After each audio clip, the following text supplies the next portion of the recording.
नमस्कार दोस्तों, देव education channel में आपका स्वागत है। आज इस वीडियो में हम पढ़ेंगे स्टैटिक जीके के संबंधित कुछ महत्वपूर्ण प्रश्न। सबसे पहले हमें यह जानना है कि स्टैटिक जीके होती क्या है। इसका मतलब होता है स्थिर सामान्य ज्ञान, यानी कि वह ज्ञान जिसमें इतिहास, कला, विज्ञान, साहित्य घटनाएं, बौद्धिक विकास, खेलकूद और जो आर्थिक तत्व हो उनसे संबंधित जो घटनाएं होती हैं या फिर जो ज्ञान होता है उसको हम स्टैटिक जीके कहते हैं, यानी कि जो इतिहास में समय के साथ नहीं बदलता है और कई प्रतियोगी परीक्षा में इससे संबंधित प्रश्न पूछे जाते हैं। तो आइए वीडियो को शुरू करते हैं। तो पहला क्वेश्चन अपना दिया गया है इसमें कि भारतीय मुद्रा में कितनी भाषाएं हैं।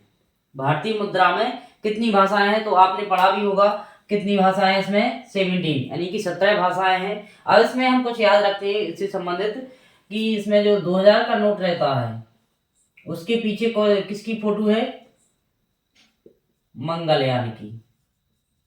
किसकी है, मंगलयान की है। अब कहें 500, तो 500 के नोट के पीछे किसकी फोटो है, लाल किला की। और 200 के नोट के पीछे किसकी फोटो है, तो वो है सांची स्तूप। कौन सा, सांची स्तूप। और कहें कि 100 के नोट के पीछे किसकी फोटो है, तो रानी की बाव। और अब कहें कि 50 रुपए के नोट के पीछे किसकी फोटो है, तो कर्नाटक के हम्पी मंदिर की है। किसकी है, हम्पी। इस प्रकार से क्वेश्चन कभी कभी जो नोटों से संबंधित जो भाषा है या फिर चित्र है उनसे संबंधित पूछ लिए जाते हैं, कई बार पूछे भी गए हैं। तो भारतीय मुद्रा में कितनी भाषाएं हैं, 17 भाषाएं हैं। अगला क्वेश्चन अपना दिया है कि कमलापति पैलेस कहाँ स्थित है, यानी कमलापति महल जो है वो कहाँ स्थित है। तो इसमें याद रखना है भोपाल में है। कहाँ पर है, भोपाल में। अब हम थोड़ा ग्वालियर संबंधित भी जानकारी रख लेते हैं कि ग्वालियर जो किला है वो किसने बनवाया। तो ग्वालियर का जो किला है वो बनवाया सूरज सेन ने। किसने बनवाया, सूरज सेन ने। अब इसको क्या कहते हैं, जिब्राल्टर ऑफ ईस्ट, यानी जो ग्वालियर का किला है उसको जिब्राल्टर ऑफ ईस्ट के नाम से भी जाना जाता है। अगला क्वेश्चन है मांडू। अब कहें कि मांडू का किला कहाँ पर है, तो मांडू का किला है मध्य प्रदेश के धार जिले में। कहाँ पर, धार जिले में। अब मांडू का जो किला है वो बनवाया किसने था, तो वो बनवाया था होशंग शाह ने। किसने, होशंग शाह ने इसका निर्माण प्रारंभ करवाया था, स्टार्ट। यानी कि जो धार में जो मांडू किला है, मांडू का वहां किसने निर्माण प्रारंभ करवाया था, होशंग शाह ने। लेकिन इसको पूरा किसने करवाया, वो है महमूद खिलजी। महमूद खिलजी ने मांडू के किला को कंप्लीट करवाया था, स्टार्ट तो होशंग शाह ने करवाया था। इस प्रकार हम मांडू के किले से संबंधित कुछ फैक्ट भी याद रखेंगे तो कई बार पूछे भी जाते हैं। अब जैसे कहें कि असीरगढ़ का किला कहाँ पर है, ये बुरहानपुर में है। कहाँ पर, बुरहानपुर में। अब कहें कि असीरगढ़ का किला किसने बनवाया, आशा अहीर ने। किसने, आशा अहीर ने बनवाया था।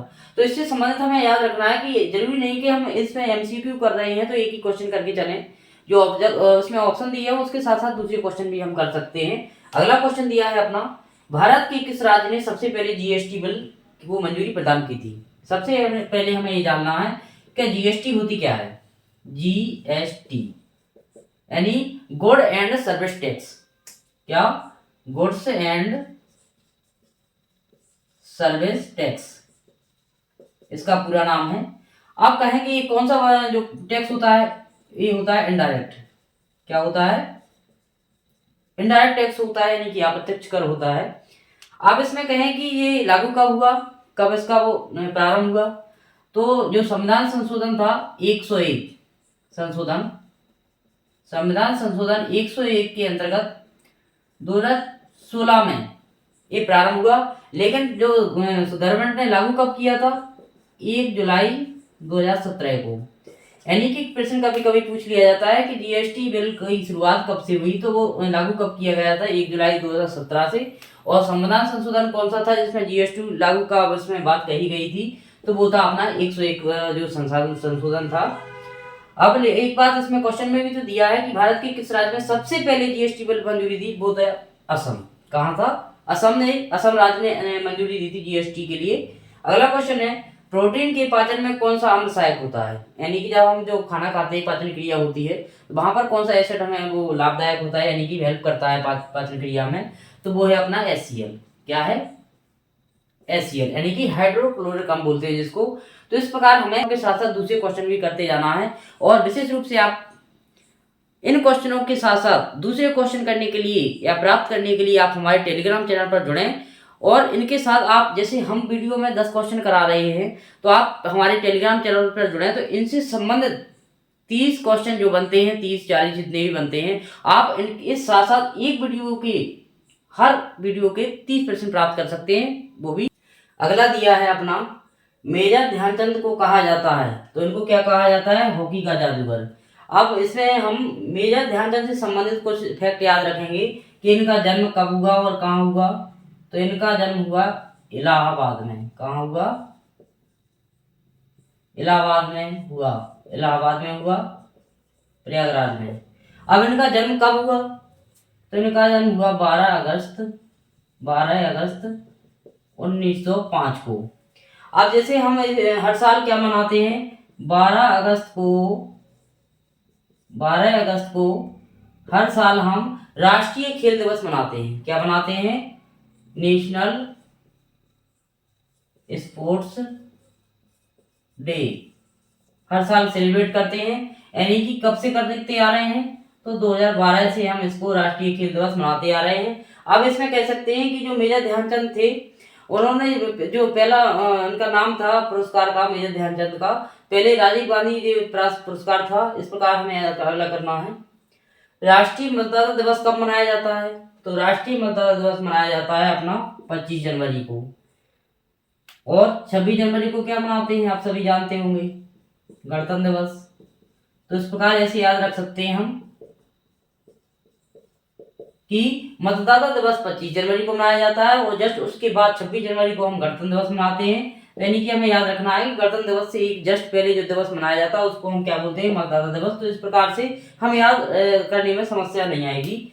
और 25 अप्रैल को क्या मनाया जाता है? मलेरिया दिवस। कौन सा दिवस?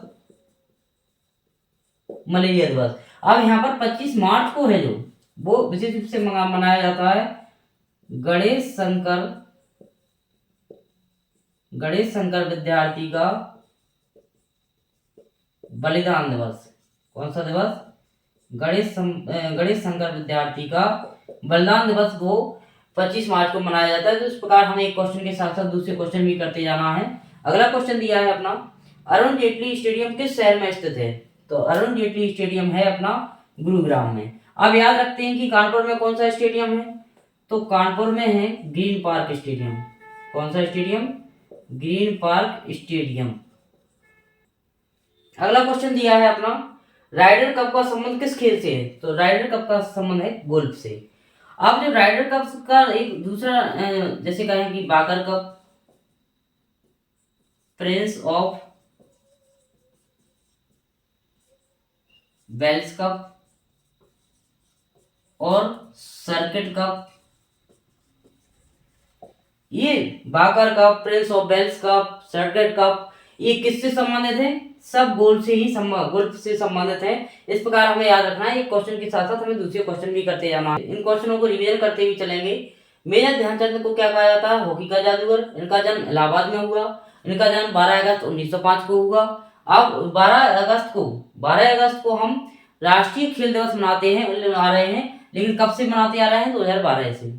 राष्ट्रीय मतदाता दिवस कब मनाया जाता है? तो 25 जनवरी को। और 26 जनवरी को हम क्या मनाते हैं? गणतंत्र दिवस। तो इस प्रकार से हमें याद बना रहेगा कि पीछे का जो दिन है वो को मनाते हैं राष्ट्रीय मतदाता दिवस के रूप में। और 25 अप्रैल को मलेरिया दिवस। अरुण जेटली स्टेडियम किस शहर में स्थित है? तो वो है अपना गुरुग्राम में। लखनऊ में कौन सा है? एकाना, या फिर उसी को कह सकते हैं अटल बिहारी स्टेडियम। ये कहाँ है? लखनऊ में है। तो इस प्रकार से हमें याद रखना है। राइडर कप का संबंध किससे है? तो वो गोल्फ से है। Baker cup, Prince of Wales cup, circuit cup, इन सब कप का संबंध गोल्फ खेल से है। अगला दिया है अपना, सेब में कौन सा अम्ल पाया जाता है? तो हम पढ़ेंगे सेब में कौन सा अम्ल पाया जाता है, मैलिक एसिड पाया जाता है। अब हम इसके साथ साथ दूसरे अम्ल के बारे में भी पढ़ लेते हैं, कौन सा अम्ल किस चीज में पाया जाता है। तो टार्टरिक एसिड पाया जाता है वो कहाँ, इमली में, और साथ में अंगूर में भी पाया जाता है। अब लैक्टिक अम्ल कहाँ पाया जाता है, दही में, और एसिटिक अम्ल सिलिका में, और मैलिक एसिड किसमें, सेब में। तो इस प्रकार हमें याद रख सकते हैं कि इमली में कौन सा अम्ल पाया जाता है, टार्टरिक अम्ल, और दही में कौन सा अम्ल पाया जाता है, लैक्टिक अम्ल, और सिरका में कौन सा पाया जाता है, एसिटिक अम्ल, और सेब में मैलिक अम्ल पाया जाता है। क्योंकि कई बार इनसे संबंधित कई प्रश्न पूछ लिए जाते हैं। इसी प्रकार अपना अगला दिया है, बास्केटबॉल में खिलाड़ियों की संख्या कितनी होती है। तो बास्केटबॉल में खिलाड़ियों की संख्या होती है कितनी, 5 होती है। तो 4 किसमें होती है, 4 होती है पोलो में, यानी पोलो में खिलाड़ियों की संख्या कितनी होती है, 4 होती है। और बास्केटबॉल में कितनी होती है, 5 होती है। बास्केटबॉल में खिलाड़ियों की संख्या कितनी होती है, 5 होती है। अब 7 किसमें होती, तो 7 होती है कबड्डी में, नेटबॉल में, और साथ में वाटर पोलो में भी होती है। कितनी, 7 होती है। 8 किसमें होती है, जिम्नास्टिक, जिम्नास्टिक में खिलाड़ियों की संख्या कितनी होती है, 8 होती है। तो इस प्रकार से हमें कई प्रश्न पूछ ले जाते हैं कि कौन से खेल में कौन से कितने खिलाड़ियों की संख्या होती है। नागरहोल राष्ट्रीय उद्यान किस राज्य में स्थित है, तो वो है कहाँ, अपना कर्नाटक में। अब नागरहोल के अतिरिक्त कर्नाटक में कौन कौन से राष्ट्रीय उद्यान है, अंसी राष्ट्रीय उद्यान, सोमेश्वर राष्ट्रीय उद्यान, भद्रा राष्ट्रीय उद्यान, और तुंगभद्रा, ये कहाँ है, कर्नाटक में है। और साथ में इसमें बिहार में कौन सी है, कैमूर राष्ट्रीय उद्यान, और वाल्मीकि राष्ट्रीय उद्यान, ये कहाँ है, बिहार में है। इस प्रकार से हमें याद रखना है कि कौन सा राष्ट्रीय उद्यान किस राज्य में है। तो और कर्नाटक में एक और है इसमें, बांदीपुर, बांदीपुर राष्ट्रीय उद्यान भी कहाँ है, कर्नाटक में है। तो इस प्रकार से हम एक क्वेश्चन के साथ साथ कई क्वेश्चन भी कर सकते हैं। आप इन क्वेश्चनों की पीडीएफ प्राप्त करने के लिए हमारे टेलीग्राम चैनल पर जुड़ें, और वहां पर आप टेलीग्राम चैनल से इन क्वेश्चनों की पीडीएफ प्राप्त कर सकते हैं। और इन 10 क्वेश्चनों के साथ साथ आप अदर क्वेश्चन भी कंप्लीट कर सकते हैं। आप